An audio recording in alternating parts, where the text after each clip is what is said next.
अवधूत चिंतन श्री गुरुदेव दत्त श्री स्वामी समर्थ. नमस्कार मंडळी, श्री स्वामी समर्थ. तुमच्या सगळ्यांचं आपल्या चॅनलवरती खूप खूप मनापासून स्वागत करते आणि आजच्या नवीन व्हिडिओला सुरुवात करते. तर बघा मंडळी, एखाद्याचा टळटळाट कसा लागतो. कर्म हे फळ देऊनच शांत होते. प्रत्येक चांगल्या वाईट गोष्टींचा हिशोब व्याजासह परत करावाच लागतो. तर मैत्रिणींनो, आजच्या व्हिडिओमध्ये ही संपूर्ण माहिती आपण बघणार आहोत, त्यामुळे व्हिडिओ स्किप न करता शेवटपर्यंत बघत राहा.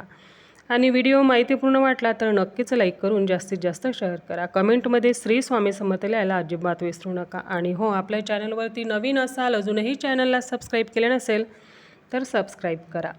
चला व्हिडिओला सुरुवात करूयात.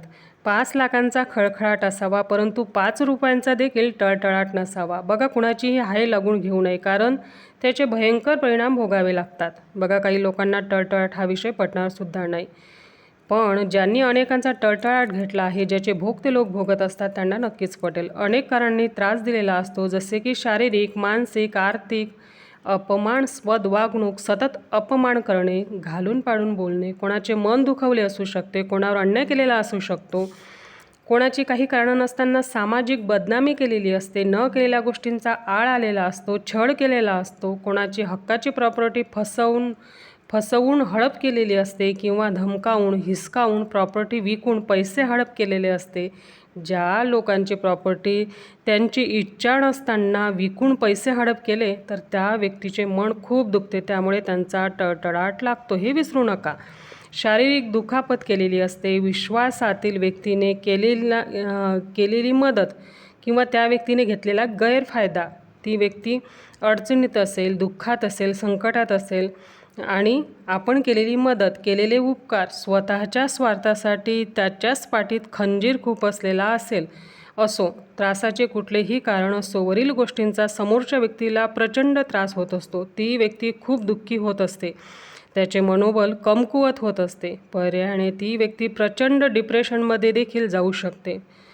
मुद्दा म्हणून त्रास देणाऱ्या व्यक्तीला हे समजत नसेल. बघा, त्या व्यक्तीला त्रास झालेला असतो, त्या व्यक्तीकडून चमत्कार होऊ शकत नाही, किंवा देवही शाप देऊ शकत नाही, किंवा काठीने मारत पण नाही, पण दुखावलेल्या व्यक्तीकडून एका प्रकारची तेजस्वी नकारात्मक ऊर्जा शक्ती निघते व समोरच्या व्यक्तीमध्ये शोषली जाते. मग समोरच्या व्यक्तीची हाय लागते, त्याला टळटळाट असं म्हणतात. मग ज्याने कोणी त्रास दिलेला असतो, त्याचे कोणतेही कार्य यशस्वी होत नाही, किंवा झालेच तर त्याचे फळ जास्त काळ टिकत नाही. सतत अपयश येतं, घरात आजारपण येतात, अशा प्रकारच्या अनेक घटना घडू शकतात.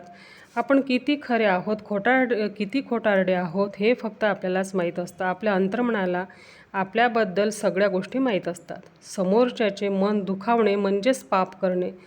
त्याची परतफेड शक्यतो याच जन्मात करावी लागते. तुम्ही आस्तिक असो किंवा नास्तिक असो, चांगल्या वाईट गोष्टींचा हिशोब व्याजासह परत करावाच लागतो. याबद्दल एक छोटीशी कथा मी तुम्हाला सांगणार आहे. बघा, राजा धृतराष्ट्राचे 100 पुत्र युद्धात मारले गेले.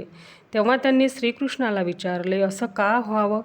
संपूर्ण जीवनात मी कोणतेही महापाप केले नाही, ज्याच्या परिणाम स्वरूपात सर्वच्या सर्व पुत्रांचा मृत्यू पाहून त्याचं दुःख सोसणे माझ्या नशिबी यावे. तेव्हा भगवान श्रीकृष्णाने धृतराष्ट्र राजाला आपले पूर्वजन्म पाहण्याची दृष्टी दिली.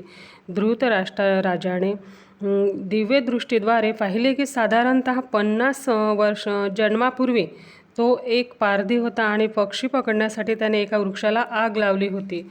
आग लागताच बरेचसे पक्षी उडून गेले, मात्र आगीची झळ लागल्याने कित्येक पक्षी आंधळे झाले, तर पक्ष्यांची पिल्ले 100हून जे उडू न शकणारे आगीत होरपळून मृत्युमुखी पडले. धृतराष्ट्र राजाची त्यावेळेस ती केलेली क्रिया, त्याच्या कर्माचे फळ, कित्येक जन्मानंतर धृतराष्ट्राचे 100 पुत्र युद्धात मारले गेले, तेव्हाच ते पूर्ण झाले.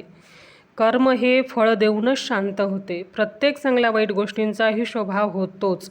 हा प्रत्येकाच्या कर्माचा सिद्धांत आहे. चांगले कर्म चांगले फळ देते आणि वाईट कर्म वाईट फळ देऊनच शांत होते. आणि काळ हा मागे पुढे होऊ शकतो, पण कर्माचा सिद्धांत आहे की क्रिया म्हटल्यावर प्रतिक्रिया होणारच. आता आपण ठरवायचे की आपले कर्म कसे असावे. जैसे ज्याचे कर्म तैसे फळ देतो रे ईश्वर. क्षणिक सुखासाठी आपण कुणी होतं नीतिभ्रष्ट. तर मंडळी, कशी वाटली माहिती? आवडली असेल तर कमेंटमध्ये नक्की सांगा. झालेली सेवा स्वामी महाराजांच्या चरणी रुजू करते. तर भेटू पुन्हा पुढच्या व्हिडिओमध्ये. तोपर्यंत सर्वांना श्री स्वामी समर्थ. धन्यवाद.